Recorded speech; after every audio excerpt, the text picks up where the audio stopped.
it's time to get hype. I'm gonna hit you so hard, it'll make your ancestors dizzy. Damn. We're back on the scene, crispy and clean. And if you're hip-hop and from my generation especially, then you know what I mean. My name is Thomas Reed, and I'm the host and producer of this here podcast. Read My Mind Radio. I'm feeling good, feeling accomplished as we wrap up the season, doing your thing with disability.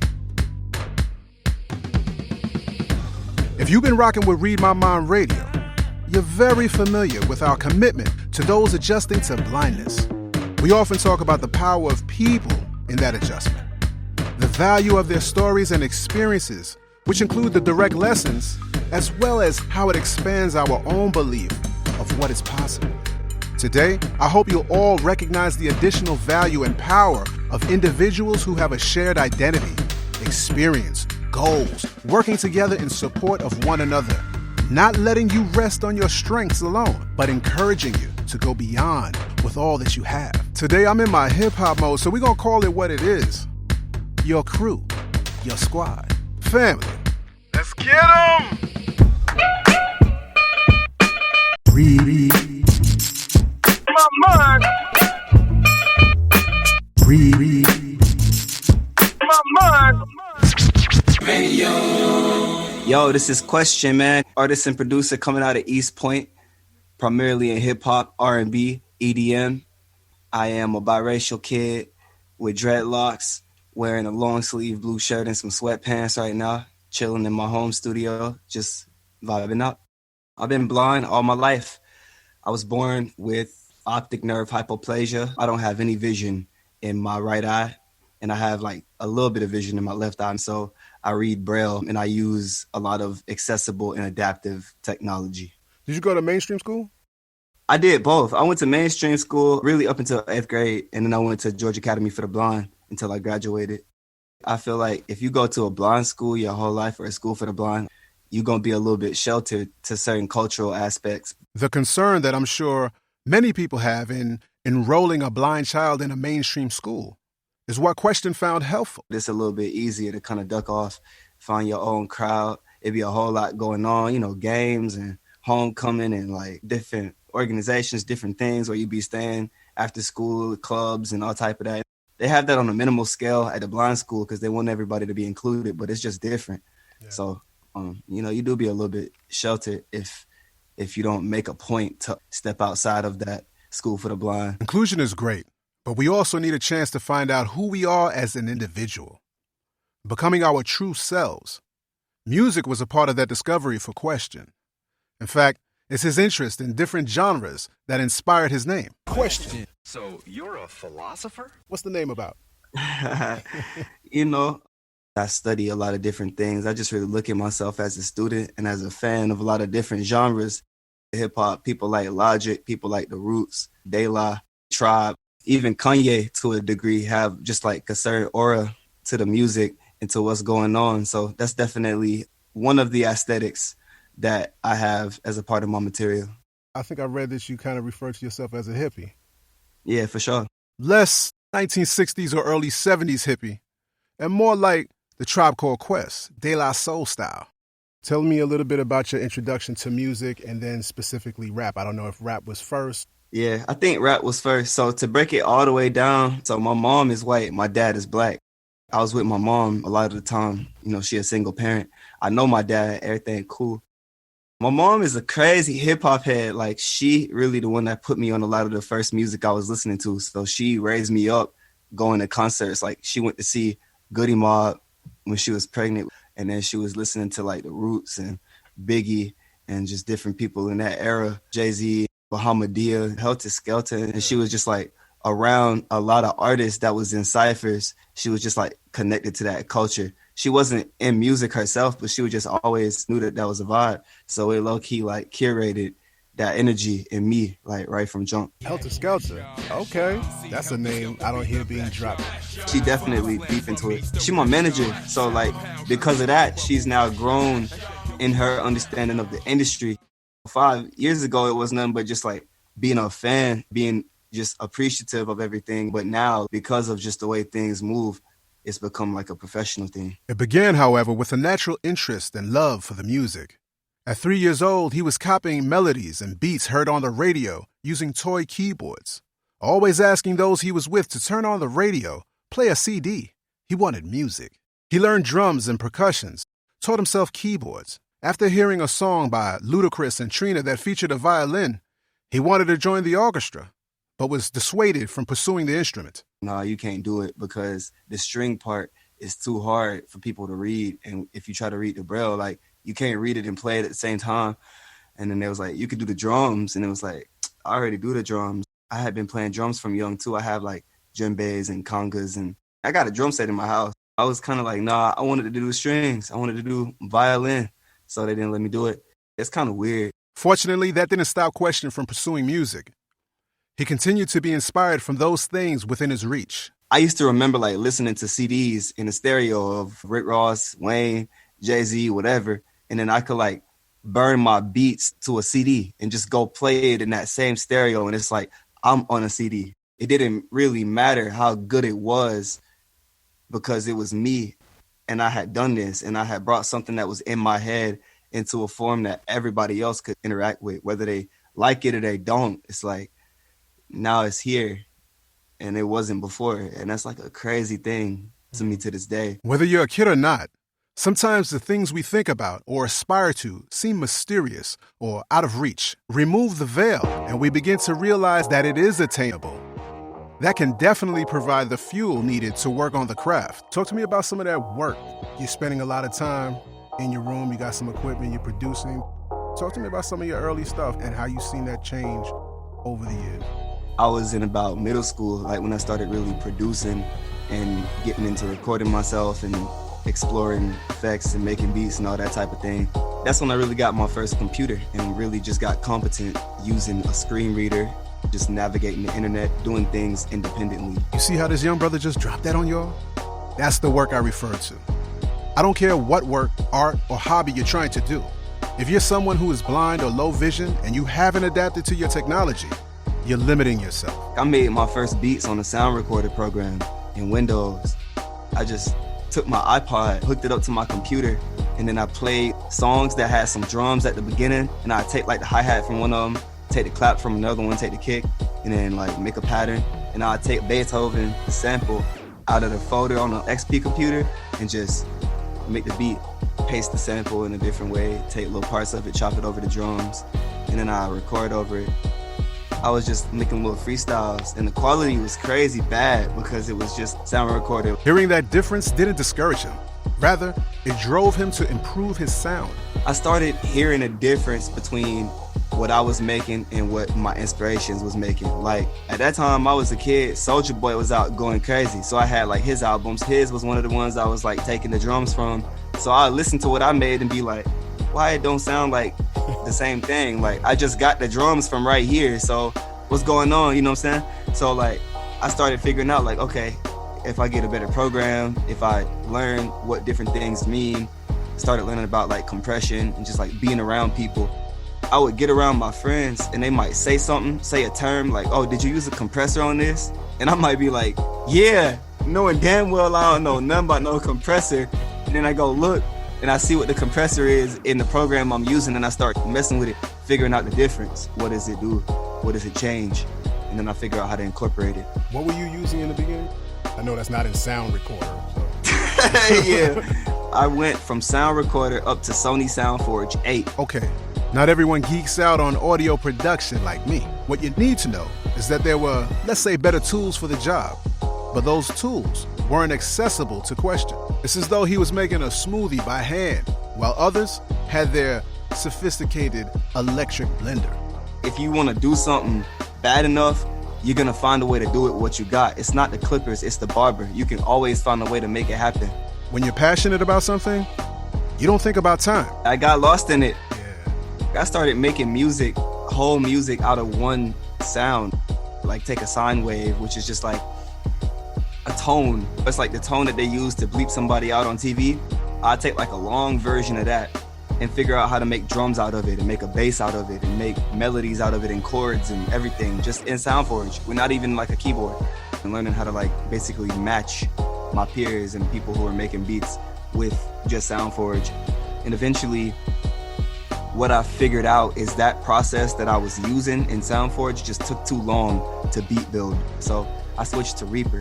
Upping his game to Reaper, a multi-track digital audio workstation, improves the time it takes to produce, increases his access to plugins and effects, but his studio is far from optimal. I'm gonna be so real, bro. We're not selling beats like that yet.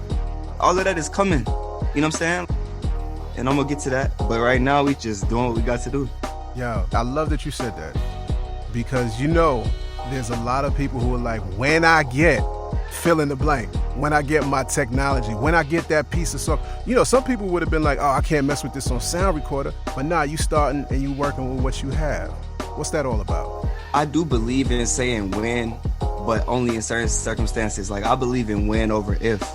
You know what I'm saying? It definitely is when instead of if. You gonna get there, but you have to work to make yourself get there. Like, I believe a lot in manifestation, and I believe a lot in practicing what you need to do to get to where you're trying to go. So you have to kind of learn what you want. You have to figure out where it is that you want to end up, what you're trying to head for, and then just make sure that you take the steps that you can take in reason every day to put your life on that path and move in that direction. When I was young, I didn't even really know that, but I just wanted it so bad. Like, I just knew, because it was something that I was good at. It was something that I naturally was winning in. And so I just knew I wanted to push further, because, like, why would I give up on that? It made me feel good. Question's art includes beat making, production, and rapping. He began freestyling at 5 years old. For the uninformed, freestyling is the rapper form of improvisation, making up rhymes off the top of the dome, your head. Battling with that Loch Ness, processing thoughts, got tired of trusting the process. I see a whole lot of divisiveness amongst us, but I have to address obvious problems and address inequality. I identify as a black man, but there's still a lot of work that we have to do on a lot of fronts. But right now, there's a lot of people paying attention, so I do appreciate that. Do you talk about anything like that in your music? Yeah, I'm honestly like getting into that more. I'm a young kid still.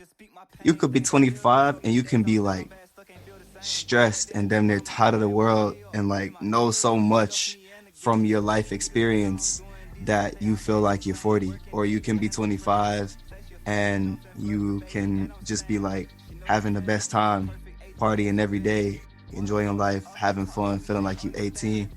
I feel like I'm both, depending on the day. I'm trying to put more of that in my music, and as I evolve, the music evolves too. I'm a very energy-based person, so I like to be in the energy of whatever I'm making. And so for me, like, stepping away from something is like tough. If it's good enough, I feel like that energy will be there waiting for you. If you ain't really the man, I know ain't no way you can sit with the clan. Gang. Blind and famous. Performances. Do you perform on stage? I love performing. I recently just got to perform with a live band up in New York. The homies June and the Pushers. We did like an hour set freestyling and with some original jams of mine, and it was just sick to see a band like reinterpolate my jams and like real professional musicians, drummer going dumb, guitarist like shredding crazy on a joint. Like, it's like an out-of-body experience. I'm just able to go nuts. That opportunity to make music and then share that creation with an appreciative audience, giving you immediate feedback, must be exhilarating. But like anything in life, there's real pros and cons. Honestly, a lot of times there are many cons to get to many more pros. So there's a lot of rejection. There's a lot of people who tell you yes, and they play the waiting game with you. It's a lot of like going through situations and waiting on certain outcomes and having to just like adapt and adjust on the fly. There is a lot of like paperwork. As a producer, you do a lot of cataloging. You get things in order. If you have your beats organized in a certain folder by like what tempo they're at, how fast they are, what key they are, what vibe they are, what artist they're for, you could literally like send your catalog to certain labels and to certain artists while you sleep and make money residually. Of course, there's all sorts of pros and cons, no matter the career. Question offers some words that apply to us all. You have to be very grounded in the sense that like you got to take time for yourself and remember who you are. You got to remember what you love, who has helped you. For me, it's a lot about spending time in nostalgia. If you know your history, then you remember like why you're doing it. Question understands the value of having a team. That includes his mom, also known as manager during business hours. The artist's job is to focus a lot on creation and creativity and figuring out the next moves and how to steer the ship. But at the same time, I think it is important for artists and all creatives to know the business and to be involved in the business and to be fluent in what's happening, because that is a major part of what you're doing and that controls a lot of what you're able to do or not able to do. That can get real deep and that can play a big role in anxiety. If you're trying to create, if you are trying to focus on sending a message in an album of celebration or whatever it is that you're focused on, but you have the possibility of not being able to release this music looming over your head and you're dealing with like numbers and figures and different things, it can make you question what you're doing. Stress too much, but it's a necessary part of what you go through. So you got to find a way to compartmentalize it or balance it. If you go through that, that's forward motion. Nobody who is nobody has these problems. The concept of having a team goes beyond managing his own career. For Question, it's about Blind and Famous. Yo, gang, gang. What's that all about? Man, that's the movement. That's the mob. That's the team. That's my family. I always knew that that was something I had to do, something I wanted to do, something that for me was important to what was going on. The greats that I study, everybody, they reach back and they help out and they show love. Big, he got Junior Mafia. Pac, he got the Outlaws. T.I., he got Grand Hustle. Ye, he got good music. All of these people, they start with family, people that they came up with, recording with, and then obviously it branches out and they're able to find talent from around the world and to curate people that they haven't known, which is the same way that it started with Blind and Famous. Are you socially responsible? I don't even know what that means. No one knows what it means. It's true. No one knows what it means. Not even me. I just think it sounds cool. That's right. It's time to announce the winner of the March Twitter giveaway. At Sandra Manwill, you are socially responsible and will be receiving your very own Read My Mind radio coffee or tea, or any beverage you want to put in it, mug. Thanks to all those who participated. And a big shout out and thanks to Annie, who, by the way, is okay. Now, back to the episode. There's a point in any conversation when you realize what is really meaningful to a person. You can hear the excitement in their voice. You can feel their energy shift. Raising the topic of Blind and Famous with Question, it was definitely time for him to turn up. Me and my boy The Master and my boy Migo Traffic, we all went to school down here at GAB in Georgia, and we used to just freestyle. We would be just like in the dorms recording on laptops, like literally on laptop mics. You could hear the fan in the background or whatever, but like all the kids, they'll be playing the music like around school and we'll perform and people knew us and we knew we was going up from that minute. It wasn't even Blind and Famous back then. They each continued working on their art. Even after graduation, they remained close. One day, Question and The Master were serving as engineers on a song for Migo Traffic, who used the phrase Blind and Famous. And then I said, bro, we need to take that. That's the title. That's it. And we just turned it into a movement, started putting out mixtapes. We had a lot of Blind supporters, fans, and they started letting people know what it was. And it was like, yo, what's this movement? What's going on? What goes on? Well, Allow me to present Blind and Famous. Of course, you already met my man, Question. Coming out of Atlanta, the hippie kid, man, artist and producer, curator of Blind and Famous, but one equal participant of this collective. I'm gonna pass it to my brother, my slime, The Master. It's being there for you. I didn't come up with the projects, but I know about the projects. I'm originally from Washington County, a little country town in Georgia. I'm the second curator of BNF. And he is an artist. He's hella melodic. He really on his own wave. He's unique. I always credit him with saying he has his own sound that's not like anybody else I really know. I'm also an upcoming producer as well. Next up,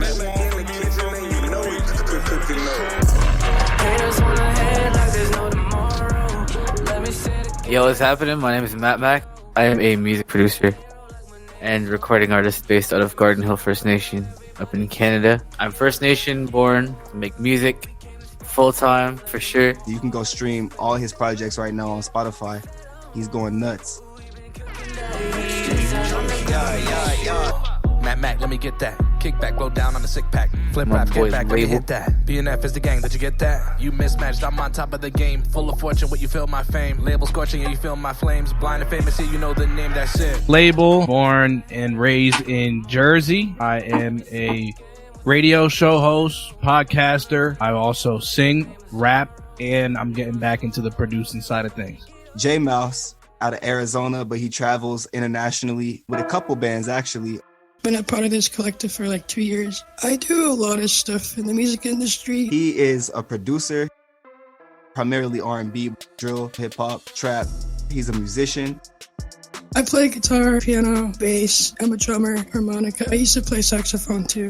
I'm an engineer, so I master. I do a lot of mixing, pretty much everything, mostly within the music industry. J Mouse is like a genius. He crazy.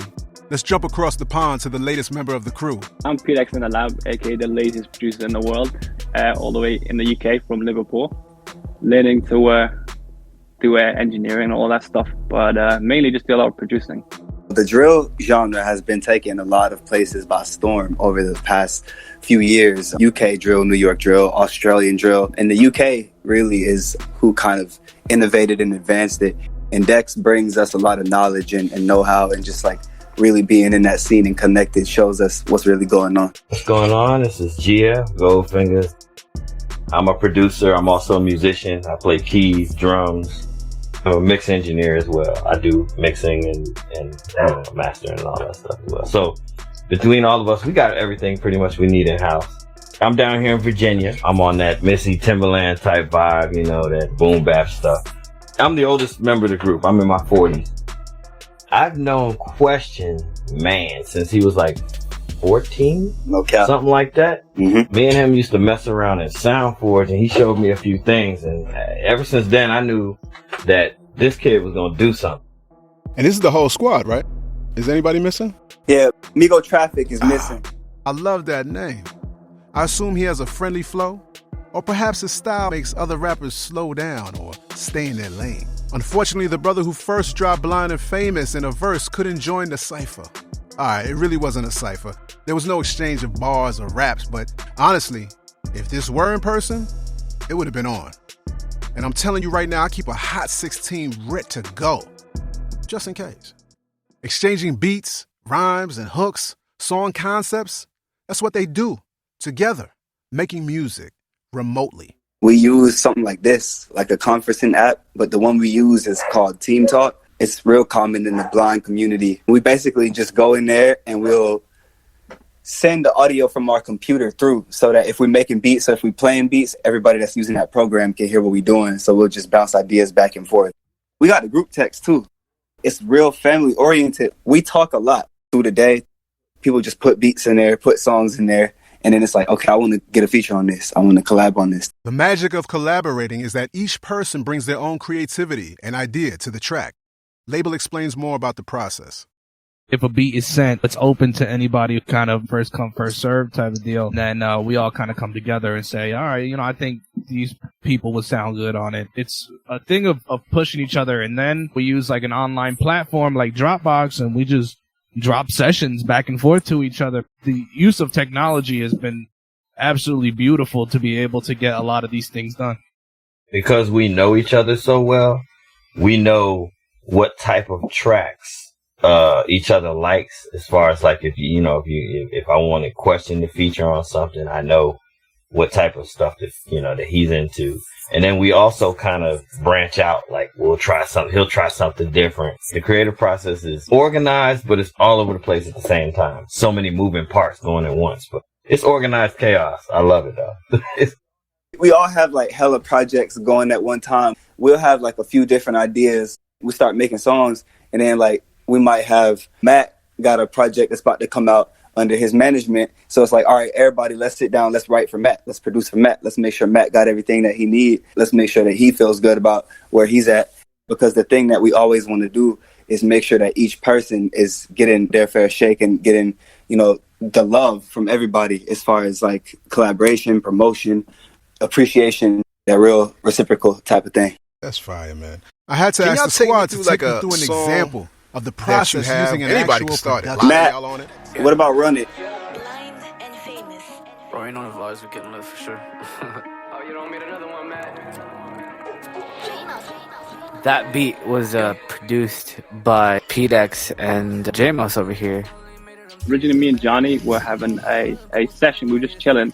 And then I had an idea, which is the main melody that runs through the whole track. And then I said, this is a really nice drill beat. So I started it off. And then I sent it to Johnny. When I heard Felix's idea, I sat down, started coming up with some ideas, and it just kind of happened. This particular beat I do like so much, and it just came out so smoothly. And then he did his magic on it. And as we were doing it, Mad Mac came in and he hit it. And we were like, you should do something with it. But he was, hesitant because he's never done anything in that genre. He passed it to me. Yep. Question. Matt and I work closely on a lot of verses and on a lot of songs. So me having done, a lot of drill jams in the past, he just got with me in a session and kind of let me know how he wanted to attack it, where he was coming from. I think he had the idea for the hook already, and then we just filled it in, with some words, and he kind of let me know what he wanted to say, where he wanted to come from. Every time I work with any artist on the song, as a songwriter or producer, I always want to embody their energy and their complete message. So you always getting a lot of Matt. Now the song is playing on Canada radio. I mean, it just blows my mind how one simple thing where an artist in this collective was hesitant to do it ends up being a song on terrestrial radio. It's also like playing on Sirius XM too, which is so far. It's funny because this originally started all the way over here in the UK in Liverpool. Then went to Johnny in Phoenix, and then went to Question in Atlanta, and then went to Mad Mac in Canada. I reached out to my management and I was like, we have this fire song, bro, and it only has one verse.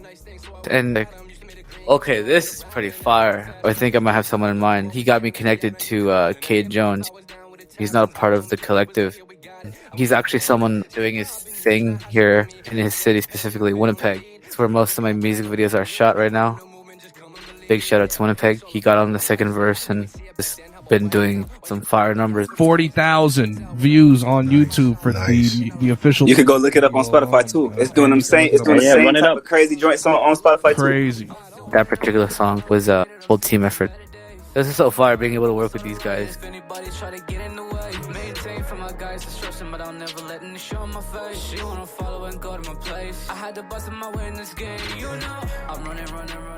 When it comes to the collective thing, BNF, gang, talk to me about some of the pros and cons of that, working with a collective.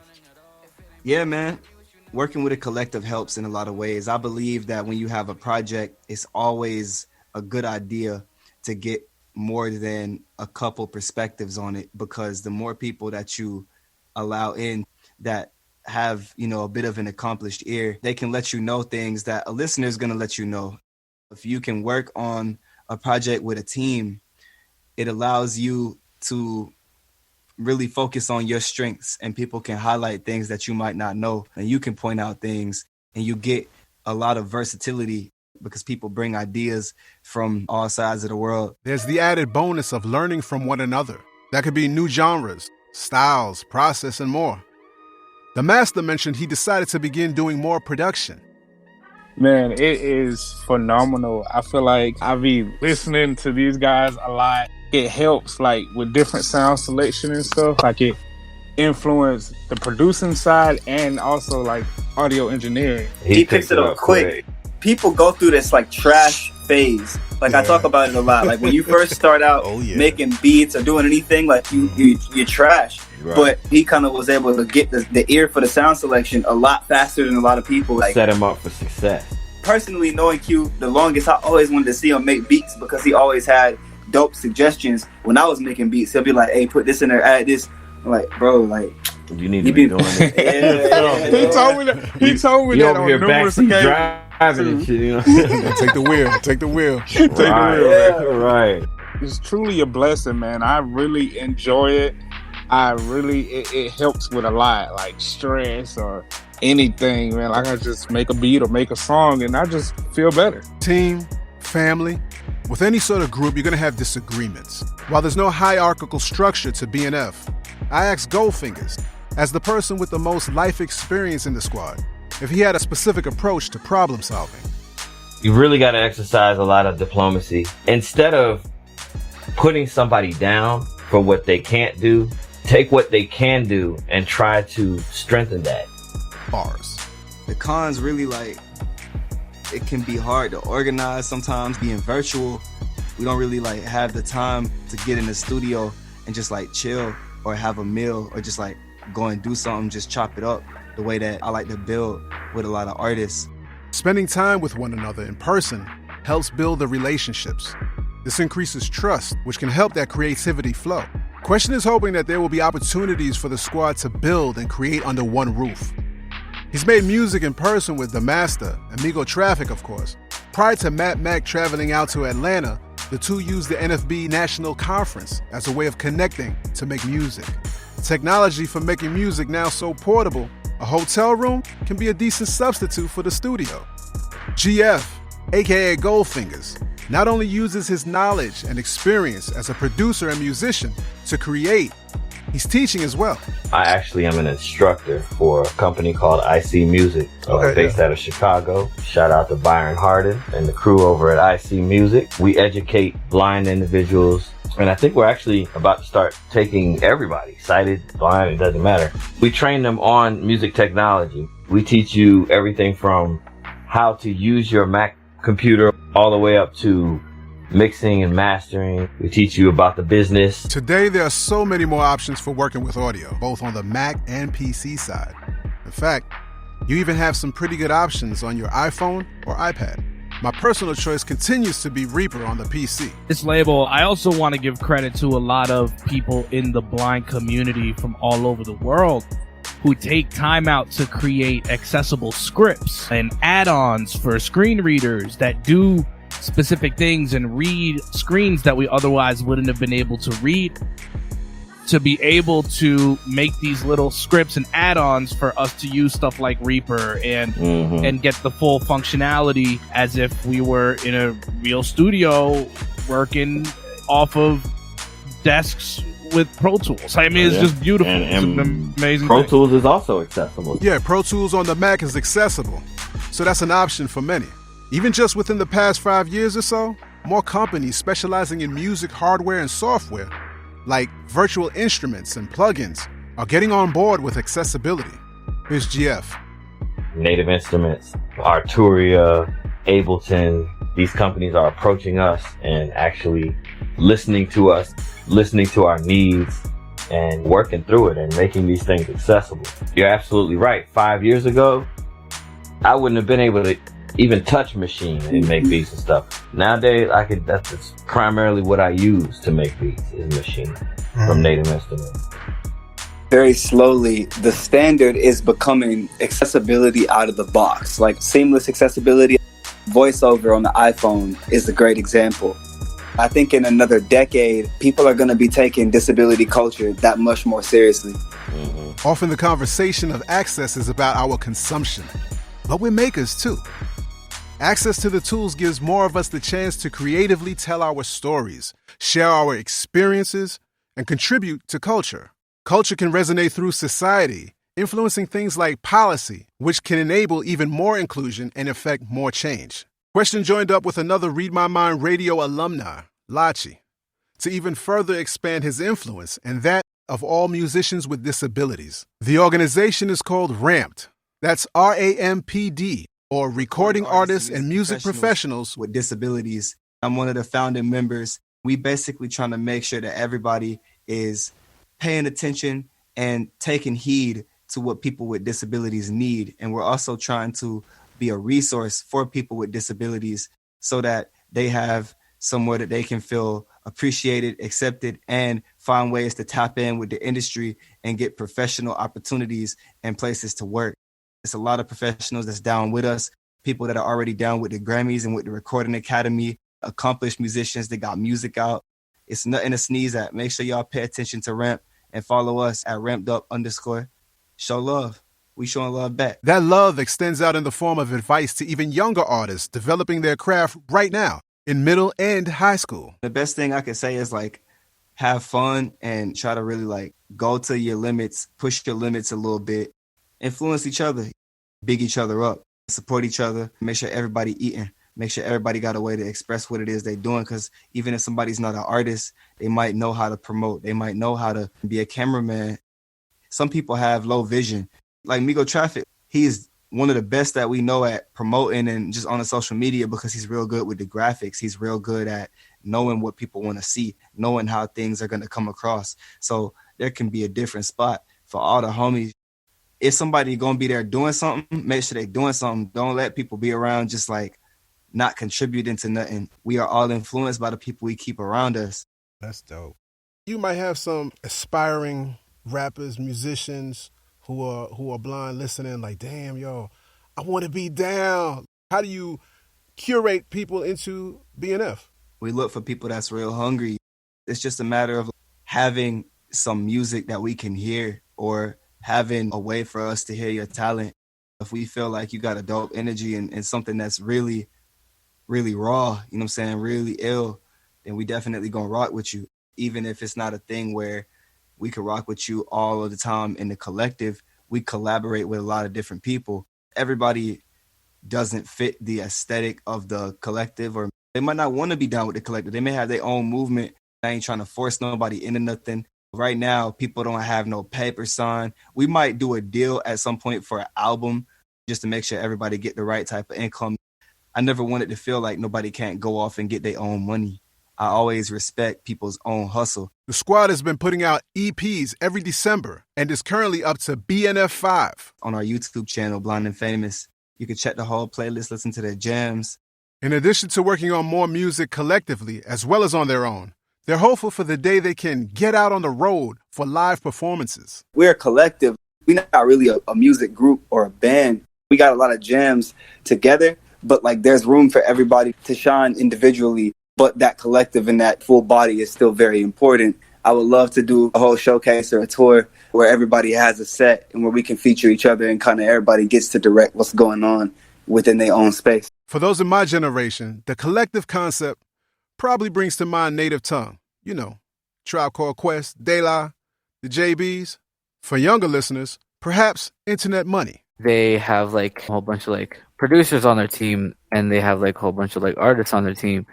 And that's like what we are.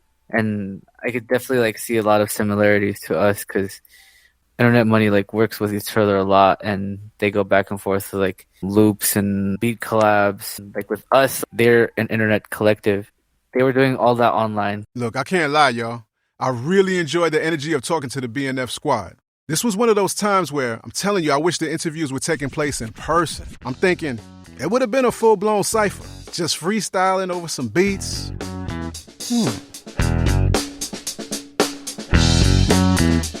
Yeah, gotta do it. I got something planned. They ain't never gonna forget. If you've been here before, maybe it's your first time. A little something special from Read My Mind. Contact information might want to check. Shout out Blind and Famous. Enough respect. If the people want to find you, where do they go? Tell them the master. I got you, bro. Y'all can find me on YouTube at The Master 1901. That's DAMASTA1901. Twitter is Q_TheMaster1000. Instagram is QTheMaster. All together. First Nation born. My man is repping that. Up next. My name is Matt Mac. You can find me on YouTube, Matt Mac, MATTMAC. Follow me on Instagram at MattMacOnline, MATTMAC online. What you gonna do about that? You gonna stop us? Producer and a rapper, much more to share. Hey, yo, label, where you at? Romero on air. Where are you on the air, bro? I do a morning show for a online classic hit station. It's actually a big powerhouse for the Live 365 platform. It's called Eagle Online Radio. And then I also do a top 40 morning show for a station out in Gainesville, Florida on 105.7 Play FM. So follow me, Romero on air, on all social media platforms, Twitter, TikTok, Instagram, Romero on air, ROMERO on air. GF from VA with the Gangster Lane. Nah, man.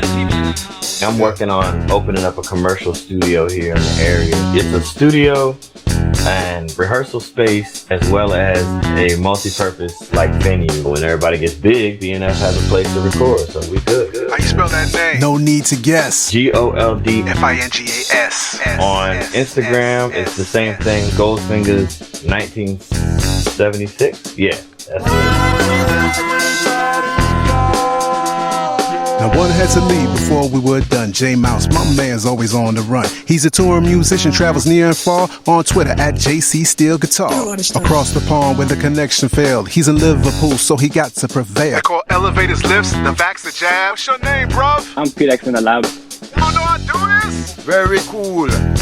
Like a heist. The vibe is chill, no fret, no fuss. Find him on Twitter at BlindFamous. Gang. Squad's real, never artificial. YouTube at Question Official. Got 3 EPs coming. The first one on the hip hop vibe, the second one on the drill vibe, the third one on like that melodic rage vibe. So y'all stay tuned, tap in with the kid. I'm on Twitter, Instagram at Question ATL. Question, The Master, Migo Traffic, Matt Mac, Label, Goldfingers, J Mouse and P-Dex in the lab, aka Blind and Famous. Man, you are all official members of the Read My Mind radio family. Yo, what a perfect way to close out this season. Doing your thing with disability.